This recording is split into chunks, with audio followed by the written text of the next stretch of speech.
सबसे पहले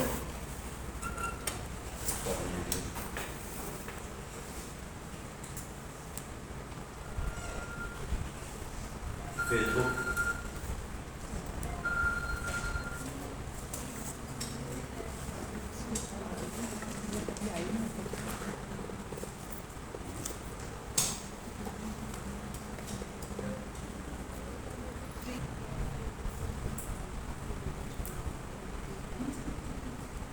जल्दी जल्दी नोट कर लो यार। फेसबुक, लिंक्डइन,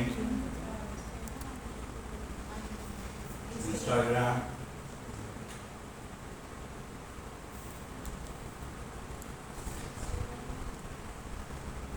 पिंटरेस्ट, कितने हो गए?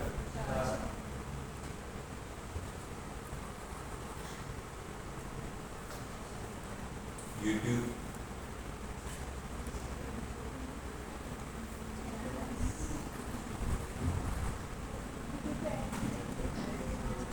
Behance,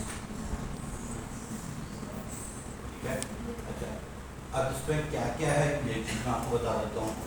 Facebook, LinkedIn, Pinterest, YouTube और इंस्टा, ये आपको ज़रूरत पड़ती है अगर कोई आपके पास क्लाइंट आया है और वो कह रहा है ये सोशल मीडिया का पोस्ट बना दो, क्रिएट कर दो और मैं दे दो। तो ये फेमस प्लेटफॉर्म है, तो आप यहाँ पर लिस्ट को ऑफ करके कहीं उस पर आउटकम डालते इसको व्यू कर सकते हो, चेक कर सकते हो क्लाइंट को देने से पहले कि इसका रिजल्ट क्या है, व्यू क्या है। तो अगर इस पर अगर आपका अकाउंट नहीं होगा तो आप ये चीज़ चेक नहीं कर पाओगे। क्लाइंट को देते हो और कुछ 19-20 में कोई फॉल्ट आता है तो क्लाइंट आपको बिगनर समझ के आपसे काम ले लेगा, या अगर वो उस वक्त जैसे तैसे करके आपको अमाउंट दे दे, काम आपको करवा ले, लेकिन नेक्स्ट टाइम आपको काम नहीं। ठीक है, तो ये चीज़ आपकी वो पार्ट है जो आपको नीड होते ही होता है।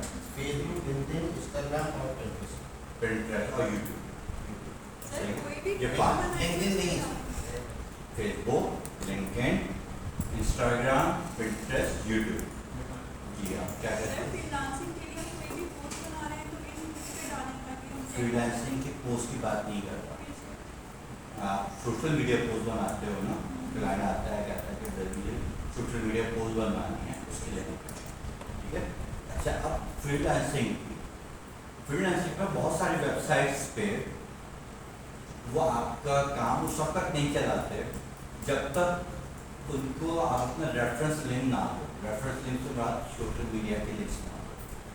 जैसा अगर आप freelancer.com में जाते हो तो वो आपको 5 ऑप्शन देता है, उसमें से कोई से भी 2 या 3 आपको डालने पड़ता है। तो जैसा आप फेसबुक और लिंक्डइन डाल देते हो तो आपको 20 पॉइंट मिल जाता है, 20 पॉइंट या 40 पॉइंट आपको उसके ऐड करने का मिलता है अगर आपका अकाउंट है। अगर आपने करंटली बनाया है तो उसमें जाहिर सी बात है क्या होगा, लोग ज़्यादा नहीं होंगे, फॉलोअर ज़्यादा नहीं होंगे, सीनियर ज़्यादा नहीं होंगे, वो वेबसाइट ज़्यादा चल नहीं रही होगी, आपको सोशल मीडिया एक्टिव नहीं होगा, तो वो आपका रेटिंग डाउन हो जाएगी। पॉइंट्स तो मिल जाएंगे आपको पूरे, लेकिन वो जब गो थ्रू करेंगे, उसके ऊपर सर्वे करेंगे तो उसके ऊपर आपको वो चीज़ नहीं मिलेगी, यानी कि उसको कोई आपको डिज़ाइनर नहीं दिखाई देगा। तो उससे वो क्या होगा कि आपको कमाने का मौका थोड़ा होगा। ठीक है, तो इसलिए इन 5 में आपको एक्टिव रहना होगा। ठीक है, इसको अकाउंट को क्रिएट कर लीजिए, इसको एक्टिव रखिए और आपस में जैसा आप लोग सारे एक दूसरे के साथ ऐड हो जाए और आप लोग एक दूसरे के साथ। सर मैंने भी एज अ ग्राफिक डिज़ाइनर ऐसे किया है। linkedin.com है, लिंक ट्री के नाम से होती है, एक वेबसाइट है लिंक ट्री के नाम से। तो वहाँ आप अपना सारा सोशल मीडिया जितना भी है वो सब लिंक अप कर देते हैं। और जब हम अपने इंस्टा पे, जैसे अगर हमने इंस्टा पे अकाउंट बनाया हुआ है या फेसबुक पे बनाया हुआ है तो वो सब कनेक्टेड है। तो आप अपना वो लिंक डाल दोगे तो वो सारे लिंक उस पर आ जाएंगे, तो पता चल जाएगा ये बंदा यहाँ इस प्लेटफॉर्म पर मौजूद है। तो जैसे अगर मुझे अपना काम दिखाना हो, कहते हैं प्रोफाइल दिखाए, तो Behance पे चला जाएगा। यूट्यूब पे आपके सारे शो रील पड़ी हुई होती है और बाकी सारी चीज़ें वो लिंक्ड अप होती है, तो उससे पता चलता है कि कितना ये लोगों के साथ। वेबसाइट है, क्या बात कर रही हैं, ठीक है, और ये यहाँ के लिए सही है। लेकिन आप American हाँ अगर बाहर की आप पे कंपनीज के लिए तो फाइवर पे फ्रीलांसर पे तो वो आपके ये लिंक ट्री को नहीं आके ओपन करेगा क्या काम का हो नहीं नहीं इंस्टा पे लगाने के लिए आज जैसे आपने कहा ना नहीं पर भी इंस्टा आप लगाते हो वो आपके ये चेक नहीं करेगा सही यूट्यूब वाला आपको ये चेक नहीं करेगा आपको उसने एक ऑप्शन दिया हुआ होगा अगर आप उसमें अपना यूआरएल डालोगे वो उसको क्लिक करके चेक करेगा ठीक है सर बिहांस में भी डला हुआ है ना सारे इस तरह के Behance पे भी आ हाँ, गया जी ठीक है Behance पे आपका पोर्टफोलियो क्रिएट होता है ठीक है वहाँ से आप लोगों का काम चेक करते हो ठीक है अपना काम लोगों को दिखाते हो और वहाँ से जो सोशल मीडिया के नेटवर्क्स आ गए हैं जो इन्होंने भी कहा वो इसलिए आ गए कि वहाँ से आप काम पकड़ते हो ठीक है क्लियर है ये 6 प्लेटफॉर्म्स हैं जो मेन है जिसके ऊपर आपको फोकस करना ही करना है अगर आप फ्रीलांसिंग की दुनिया पर काम करना चाहते हो ग्राफिक्स की साइड ठीक है क्लियर है अच्छा अब हम आ जाते हैं वापस इस पर इलस्ट्रेटर पर अब मैं एडवांस टूल ओपन कर रहा हूँ ये भी बेसिक टूल्स का टूल बार में गया और एडवांस के ऊपर चेक लगाया ये मेरे पास एक्स्ट्रा पार्ट है अब आप देखो कि ये 2 पार्ट एक्स्ट्रा है ठीक है ये वाला एक्स्ट्रा है ये पार्ट एक्स्ट्रा है ये एक्स्ट्रा है ये एक्स्ट्रा है ये एक्स्ट्रा है उसके अलावा ये और ये एक्स्ट्रा है बाकी सारा वही जो हम लोग कर चुके हैं ठीक है तो ड्रॉ करते हैं सिलेक्शन टूल से आप क्या काम कर रहे थे ऑब्जेक्ट को सिलेक्ट कर रहे थे मैजिक पॉइंट टूल है ऑब्जेक्ट को सिलेक्ट कर रहे थे ठीक है अब ये ऐसे देखो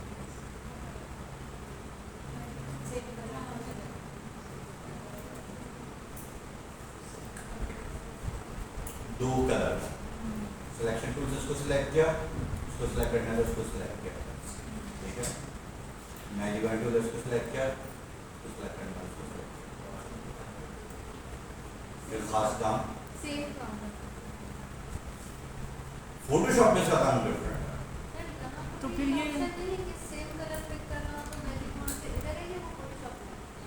सेम कलर को रिमूव करना है या सिलेक्ट करना है वो फोटोशॉप का है यहाँ पे सेम कलर वाला ऑब्जेक्ट को सिर्फ सिलेक्ट करना है ठीक है ये लेकिन अगर मेरे पास इसी का ये मैंने सेम कलर यहाँ पर निकाल दिया और मैजिक पॉइंट टूल लिया तो ये इसको सिलेक्ट किया ये इसको सिलेक्ट किया ठीक है सेम कलर देखा नहीं यहाँ पर करके दिखाया था मैंने एक साथ ये दोनों सिलेक्ट कर लिया जबकि ये मेरे पास ऑब्जेक्ट अलग है डायरेक्ट सिलेक्शन टूल एक वक्त में एक को सिलेक्ट कर ये फर्क है ठीक है तो अगर कोई काम करना तो मैं इस तरीके से सिलेक्ट कर लूँ मैं अलग से मैजिक पॉइंट टूल को क्यों सिलेक्ट करूँ सही है आई बात समझ में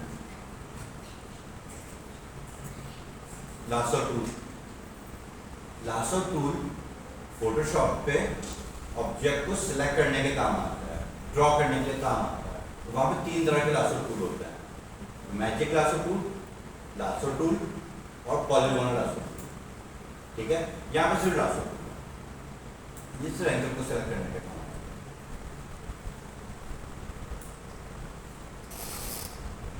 यही काम हम डायरेक्ट लासो टूल से भी तो कर रहे हैं तो लासो टूल लेने की क्या जरूरत है हाँ अगर कोई पार्ट ऐसा कॉम्प्लिकेटेड है तो उसमें फिर मैं जा सकता हूँ तो ऐसा बहुत कम होता है कि लासो टूल मेरे ऑपरेट में चलिए अब shaper tool pencil tool smooth tool path eraser tool joint tool join करने के लिए काम आता है शेपर टूल क्या करता है कोई शेप क्रिएट करता है ठीक है ये सिंपल मैं पेंसिल टूल से या पेन टूल से भी यही काम कर रहा हूँ ये खास फर्क दिखा तो मेरे ख्याल से ज़्यादा टाइम वेस्ट करने वाली कहानी नहीं है पेंसिल टूल वही सिंपल वही काम कर रहा है अरे मैंने थोड़ा सा कुछ कर्व पॉइंट बनाया स्मूथ टूल उसको स्मूथ करना स्मूथ बन रही है उसको कर्व करना, ठीक है।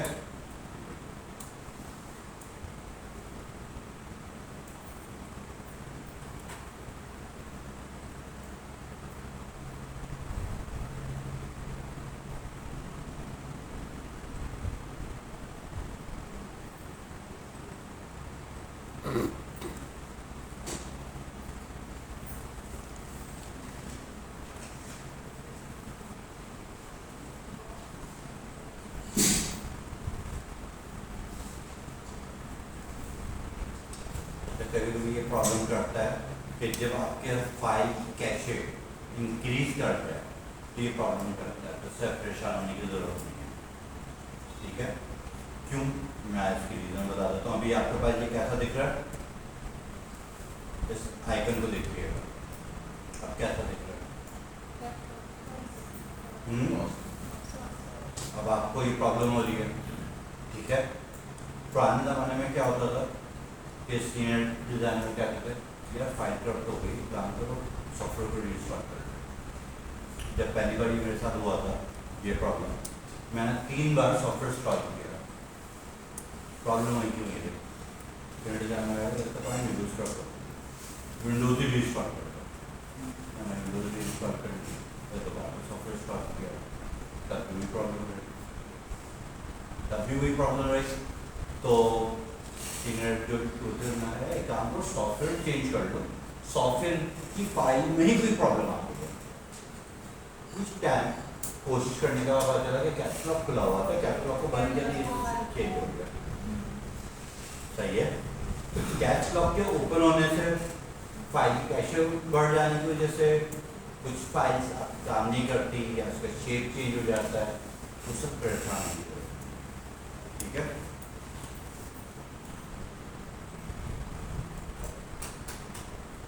मैं यहाँ पर एक काम ये करता हूँ कि आपको ये समझाने के लिए पेन टूल ले लेता हूँ और उस पर कुछ स्टेप से क्रिएट कर दूँगा। अब मैं यहाँ पर जाता हूँ, ये स्मूथ टूल ले लेता हूँ, स्मूथ हो रहा है, जितना ज़्यादा मैं कर रहा हूँ उतना ज़्यादा ये स्मूथ हो रहा है, नो कम हो रही है, कर्वनेस ज़्यादा है, सही है। आ गई। अब यहाँ पर है पाथ इरेजर टूल, मुझे यहाँ से यहाँ तक का पाथ रिमूव करना है, कर दो, सही है। ये पाथ कट करना है, वो क्यों, इसका एंकर पॉइंट रिमूव हुआ,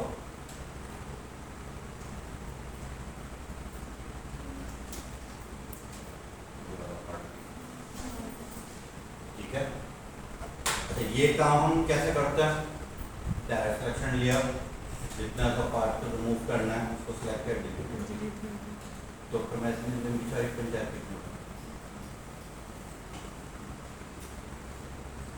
यहाँ से यहाँ तक डिलीट कर देता हूँ, ठीक है। अब मुझे ज्वाइन करना है, तो ये 2 पार्ट है मेरे पास, ज्वाइन टू, इस पर क्लिक किया, इस पर क्लिक किया,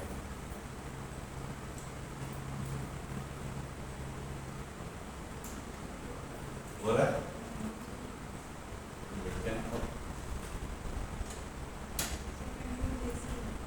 कंट्रोल जी से भी होता है, वही मैं बताने चाह रहा हूँ। अच्छा, यहाँ पर मेरे पास ये एंकर है जो सिलेक्टेड है, इनको दिया कंट्रोल जी किया, ठीक है। अब इसी 2 एंकर को सिलेक्ट किया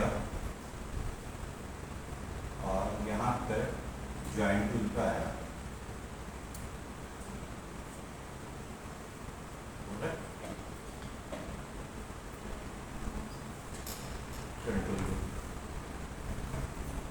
वही शॉर्टकट की है, वही टूल है, लेकिन वहां से ऑपरेट नहीं हो रहा, शॉर्टकट की से ऑपरेट कर रहा है, ठीक है। क्लियर है, वो परेशान होने की जरूरत नहीं है, अगर उससे नहीं हो रहा तो आपको दूसरा ऑल्टरनेट है। बाद दफा क्या होता है कि आप यही क्लिक करते हो ये ज्वाइन हो जाता है। सही है।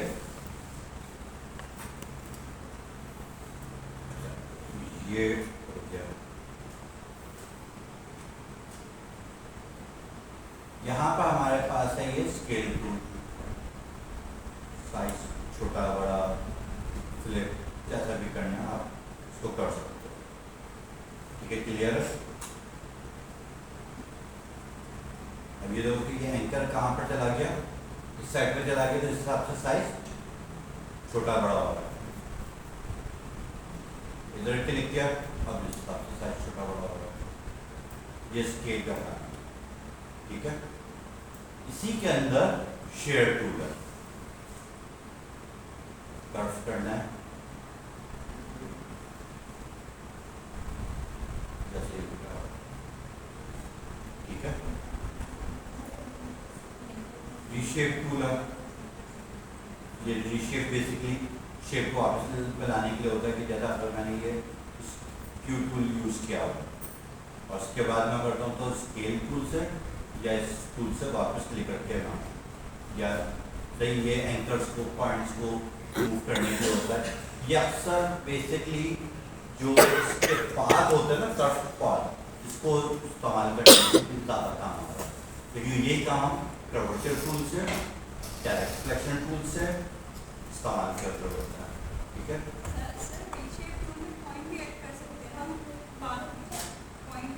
पॉइंट ऐड होता है, ये ऐसे पॉइंट ऐड हो जाएगा, यहाँ पे ये पॉइंट ऐड हो गया। अब आप डायरेक्ट सिलेक्शन टूल लोगे और यहाँ से इसको मूव कर लो। यही काम आपका पेंट टूल से ऐड हो जाता है। ठीक है,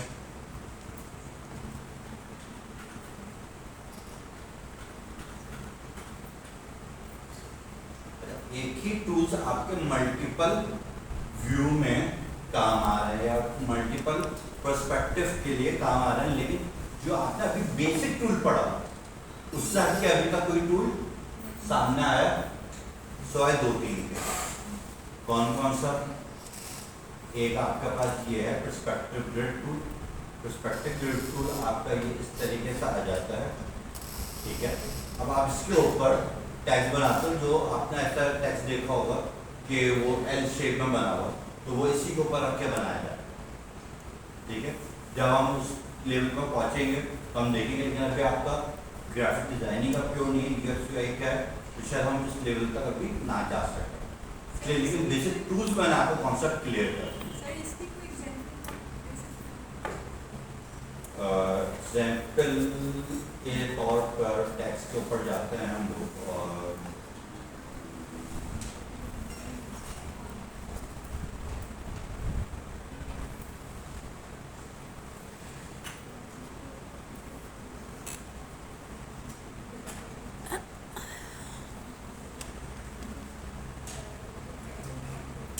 like this, like this, like this.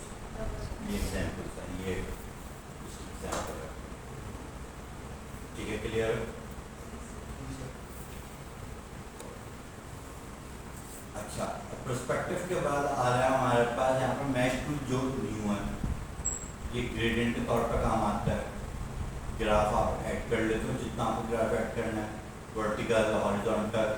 अच्छा, ये हैंडल के ऊपर काम नहीं करता, ये पाथ के ऊपर काम करता है। हैंडल पे क्लिक करोगे ना तो देखो ऐड नहीं होगा। यहाँ पर भी हैंडल के ऊपर क्लिक करोगे तो ऐड नहीं होगा, पाथ पे क्लिक करोगे तो ऐड हो जाएगा। ठीक है, अब आपने इस पे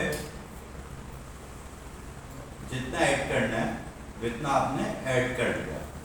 उसके बाद डायरेक्ट सिलेक्शन टूल लिया और आपने इसको या तो मूव करवाना है या फिर आपने इसके पार्ट्स को ऐड करना है, तो शिफ्ट दबा के जितने भी एंगल को आप सिलेक्ट करोगे और उसको सिलेक्ट करने के बाद यहाँ पर कोई कलर डालोगे तो वो कलर ऐड हो जाएगा। ठीक है, अब इसके हैंडल को आप मूव कर दो, जैसे मैंने यहाँ पे किया, हैंडल मूव कर रहा हूँ, हैंडल के साथ साथ कलर भी मूव होगा। लेकिन आप देखो कि यहाँ पर एजेस ज़्यादा आ गया और ब्रेक हो गया क्योंकि मैंने इसको क्रॉस कर दिया। ठीक है, अगर मैं इसको क्रॉस नहीं करता हूँ तो ये शेप फेडर पे चला गया। ठीक है, तो ये कैप देकर के हम बनाते हैं, बहुत कम होता है, बहुत करीब करीब जगहों का हम बनाते हैं। आपने स्पाइडरमैन या उस टाइप के वो देखे होंगे, सुपरमैन, उसका जो कार्टूनिक है, जो व्यू है, वो इसी ग्रिड से बनता है, मैश टूल से। ठीक है, वरना ज़्यादातर हमारा नॉर्मली काम हो जाता है टेक्स्ट के ऊपर, किस तरीके से कि ये शेप बनाया, इसके ऊपर एक राउंडनेस बनाया, उसके ऊपर आया हमने कलर चेंज किया,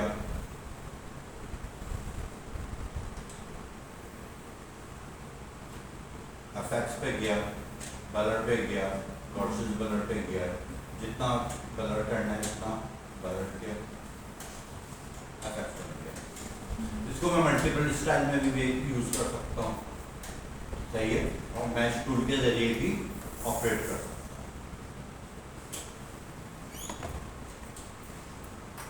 मैश टूल के बाद है हमारे पास ये दो टूल, एक है सैम्बल टूल। सैम्बल टूल को यूज करने के लिए आपको सबसे पहले कोई सैम्बल सेलेक्ट करना पड़ता है। अब सैम्बल लिया, यहाँ पे मेरे पास कौन सा कलर है, यहाँ पे तो नहीं आया। ठीक है, मैं चाह रहा हूँ कि इसके ऊपर रेड कलर आता है, इसको सिलेक्ट किया,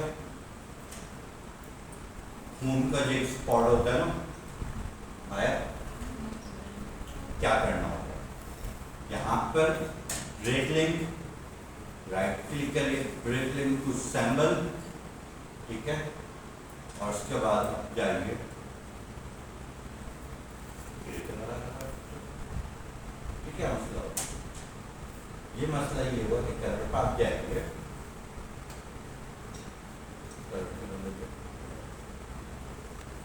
यहाँ पर जाके ग्रे स्केल को RGB कर देंगे।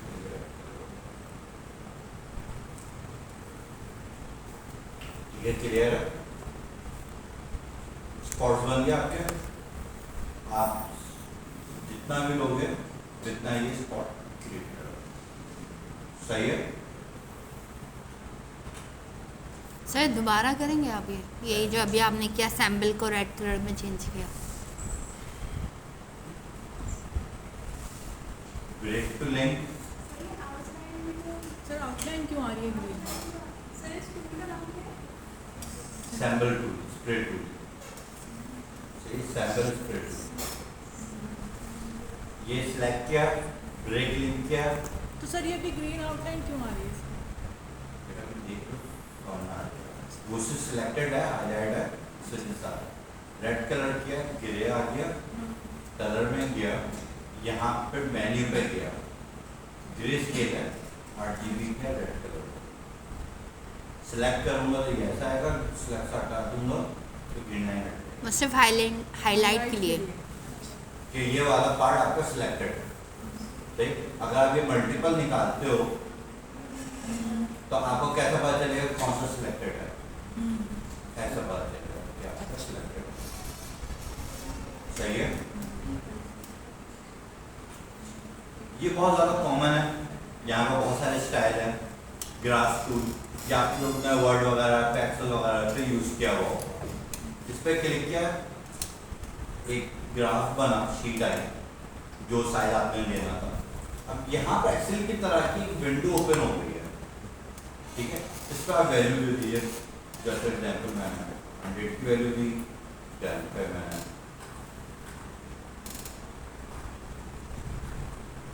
500 की वैल्यू दी, देन मैंने 800,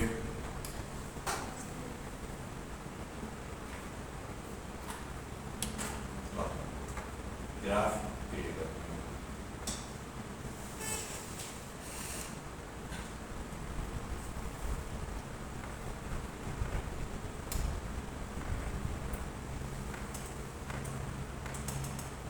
ठीक है, क्लियर है।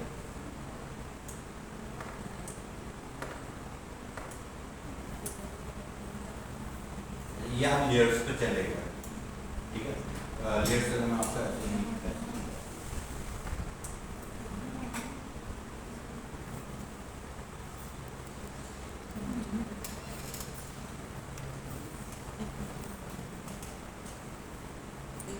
ये दो पार्ट है, ये ग्रुप हुआ हुआ है, मुझे एक पार्ट का कलर चेंज करना है। अगर अभी मैं करता हूँ तो क्या होगा, दोनों का कलर चेंज हो गया, ठीक है। लेयर में जाने से क्या होता है कि मैंने डबल क्लिक किया, लेयर पे गया, ये लेयर पर आ गया ऊपर, ठीक है। कोई सा भी एक पार्ट मैंने सिलेक्ट किया, कलर चेंज हो गया।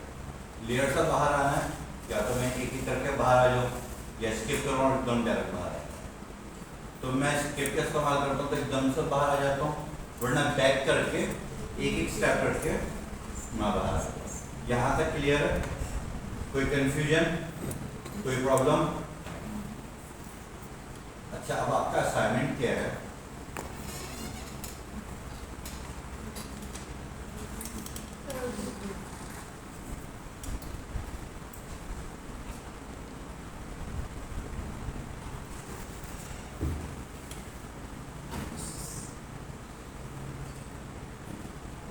फैक्टर हाउस है ये आपके पास, ये वाला आपने इसको क्रिएट करके लेकर के आना है आपका साइड, और किससे? Basic shape, simple basic shape से आप एक क्लियर है? डाउनलोड कहाँ से करना है? सर गेट इनटू पीसी है।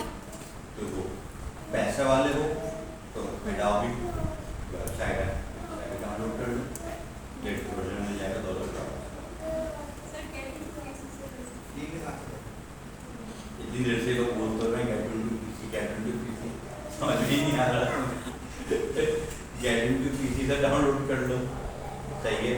अगर यूटोरेंट इस्तेमाल करते हो तो यूटोरेंट के जरिए डाउनलोड कर लो। अगर ये भी प्रॉब्लम लग रहा है तो दुकानदार के पास जाओ, सीधे सीधे जाओ तो फोटोशॉप इलस्ट्रेटर डाउनलोड कर दो, ठीक है। सॉफ्टवेयर आप डाउनलोड करने से पहले अपने कंप्यूटर का कॉन्फ़िगरेशन चेक कर लीजिएगा। जिस पीसी पे आओगे राइट क्लिक करोगे, प्रॉपर्टीज पे आओगे, ये आपकी कॉन्फ़िगरेशन है, सही है। कौन सा आपका है सिस्टम,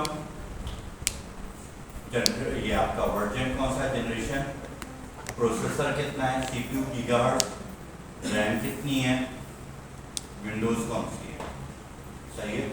अगर आपको इससे समझ में नहीं आ रहा, सिंपल आप जाओ गूगल पे, आपको 2022 स्टार्ट करना है, 2022 फोटोशॉप या एडोब 2022 स्पेसिफिकेशन, तो आपको सिस्टम की स्पेसिफिकेशन निकाल के दे देगा कि ये स्पेसिफिकेशन होगा तो इस पर आपके ये वाला वर्जन इंस्टॉल हो जाएगा। उसको देखते हुए आप अपने सिस्टम पे इंस्टॉल कर लो।